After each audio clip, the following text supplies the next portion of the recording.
Assalamualaikum warahmatullahi wabarakatuh. Kami dari kelompok agama KPC 1 sudah bersama dengan aktivis agama Katolik dengan Kak siapa? Kak Devin Manek. Kak Davin Manek. Di sini kita akan memulai wawancara kita hari ini.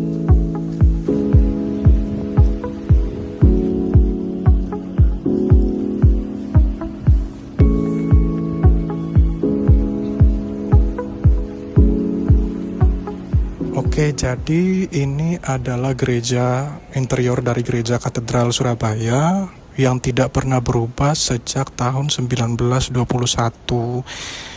Nah, di depan ini adalah altar. Altar ini adalah tempat imam, posisi imam ketika ibadah, dan di situ ada kursi imam dan para pelayan imam.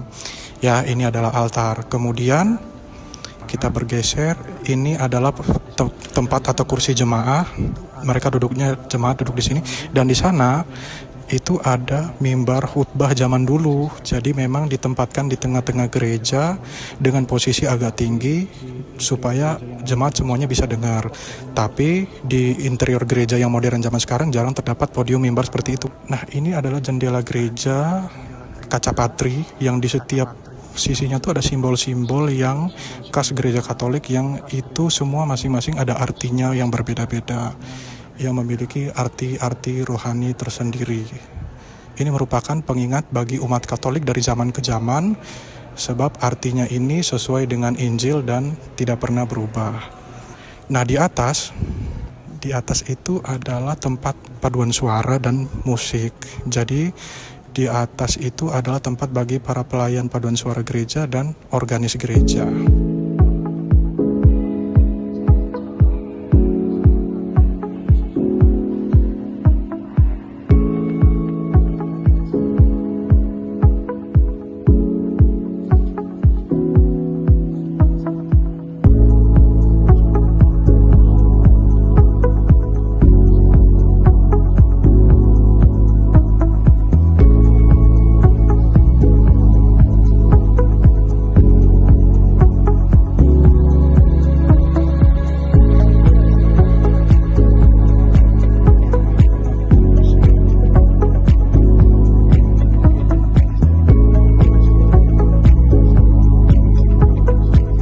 Jadi di sini ada bejana pembaptisan, diperuntukkan untuk membaptis anak-anak atau bayi-bayi yang baru lahir. Ya, jadi ini juga termasuk ketika awal gereja ini ada, bejana baptis ini juga sudah ada di sini. Jadi salah satu harta sejarah bagi gereja Katolik ini. Baik, kita lanjut. Ya, di sini merupakan patung atau figur-figur tokoh-tokoh gereja Katolik yang disebut sebagai orang-orang suci atau para santo. Di sini ditempatkan patung sebagai pengingat bagi jemaat. Ya, Saudara Devin, untuk kegiatan beragama ini biasanya terjadi pada hari apa ya?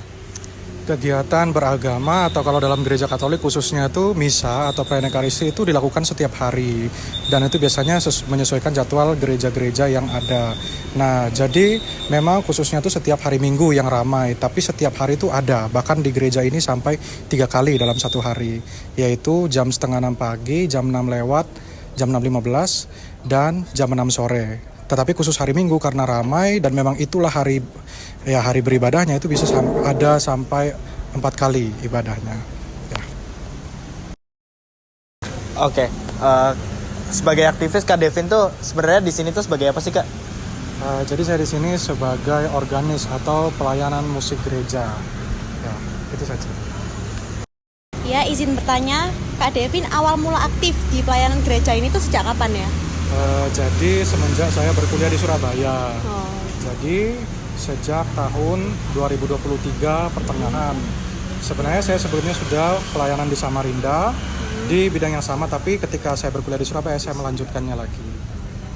Kasih. Kak Devin, apa sih yang membedakan tata cara ibadah antar agama Kristen Katolik dengan Protestan? Oke, bagus sekali pertanyaannya. Jadi memang gereja Katolik itu punya satu keistimewaan atau perbedaan yang mereka itu bertumpu tidak hanya pada kitab suci tetapi pada tradisi. dalam sembahyang dalam gereja Katolik itu biasa khasnya adalah membuat tanda salib dahulu dalam nama Bapa dan Putra dan Roh Kudus. Dalam setiap doa atau dalam setiap aktivitas dan segala macamnya, dan di dalam tata cara perayaan gerejanya juga ada yang berbeda. Nah, jadi yaitu untuk perbedaan tata cara. Jadi menurut Kak Devin, kalau di gereja Katolik tuh ada nggak organisasi seperti gereja Protestan seperti GMS tuh kan ada Children of God?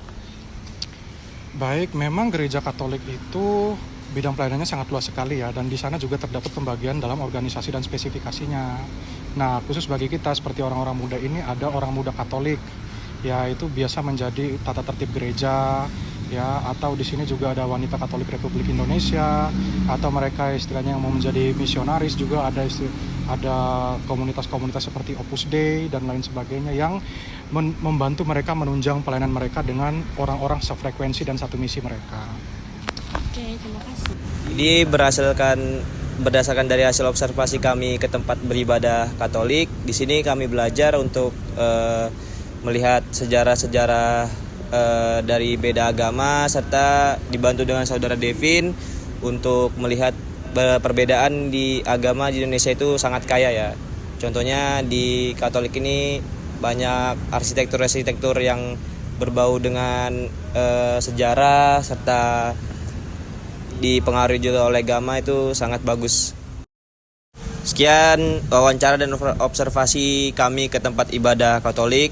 Terima kasih saudara Devin sebagai perwakilan aktivis dari agama Katolik. Sekian, sia.